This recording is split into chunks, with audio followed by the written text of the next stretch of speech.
cette longue expérience de carrière laisser quelque chose à la jeunesse pour motiver et donner l'exemple de l'effort dans les difficultés, quels que soient les résultats, continuer et continuer toujours pour construire le Togo.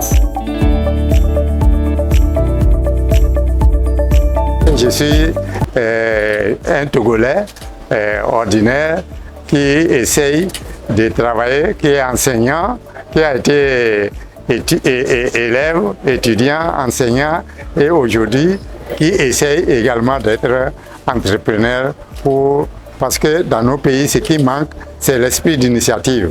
C'est pour cela que je m'efforce d'apporter quelque chose pour que la jeunesse ne se décourage pas, mais qu'elle continue pour le développement de notre pays et de notre continent.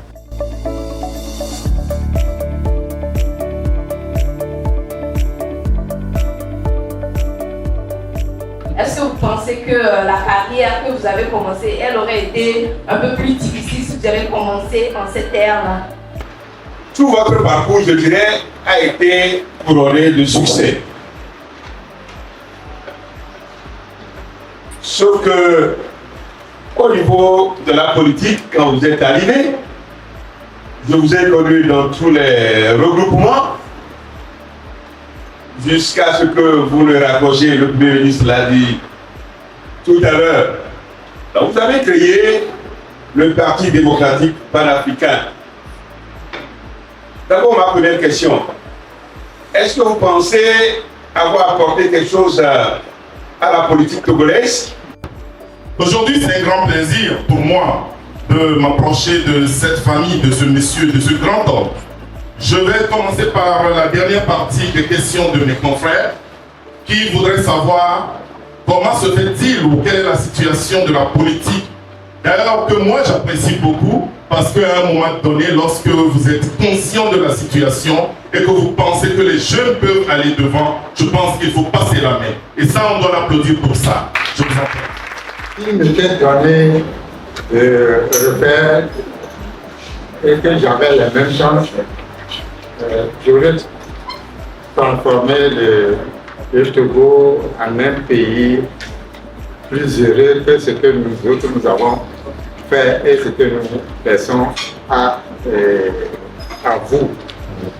Parce que les choses étaient à la fois relativement plus faciles et plus difficiles.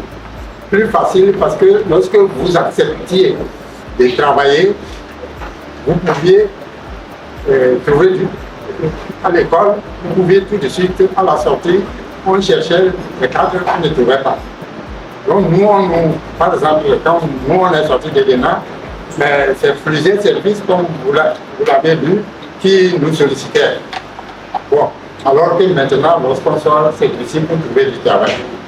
Donc, ce que je conseillerais à la jeunesse et ce que j'aurais fait, c'est de créer les opportunités pour qu'il y ait égalité de chances pour tous les jeunes, que celui qui veut travailler puisse trouver du travail.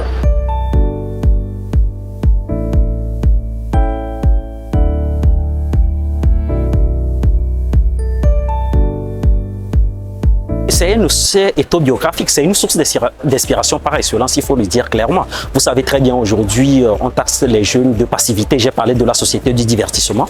Il est extrêmement difficile de se focaliser sur un objectif donné.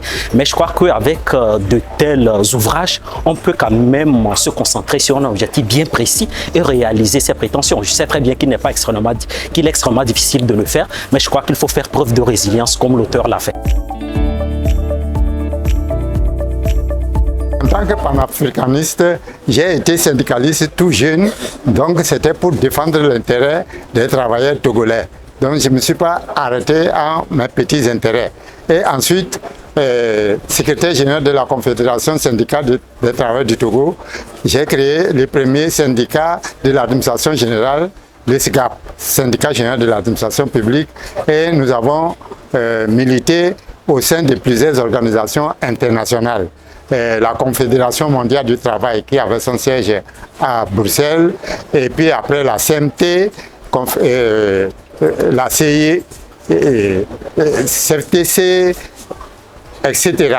Et après, nous avons créé l'OISA, l'Organisation de l'Unité syndicale africaine, en Éthiopie.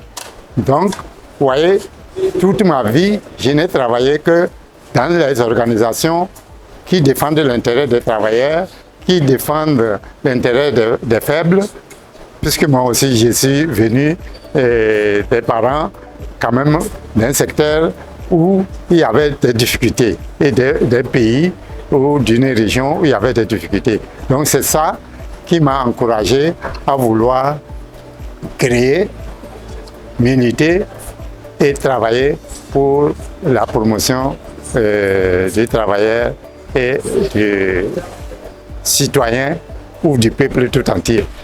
Quitter son petit village, Sola, dans les montagnes, dans les massifs de la Takora, pour venir à Lomé et finalement, à la suite de tous ces processus, se trouver au sommet où il est arrivé en tant que créateur d'institutions, créateur, éducateur, avec plusieurs institutions universitaires répandues dans presque une dizaine de pays d'Afrique.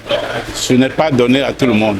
Et c'est un modèle et il est heureux qu'il ait franchi le Rubicon en écrivant ces mémoires qui peuvent servir d'exemple aux générations futures. En fait, c'est une... en fait, l'auteur essaie de retracer toute sa vie. Vous savez très bien que lorsqu'on essaie de retracer sa vie, il y a la première personne du singulier, c'est-à-dire le je, qui revient souvent. Mais je crois qu'il a fait preuve d'humilité pour retracer fidèlement sa vie.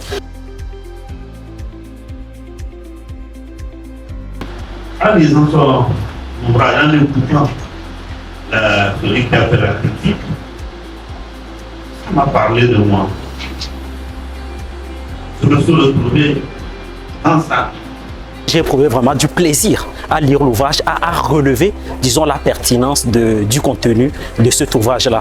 Et c'est pour cette raison que j'invite massivement les Togolais à s'inspirer, disons, du trajectoire professionnel de ce grand homme-là qui a réussi à réaliser de grandes choses en dépit des difficultés.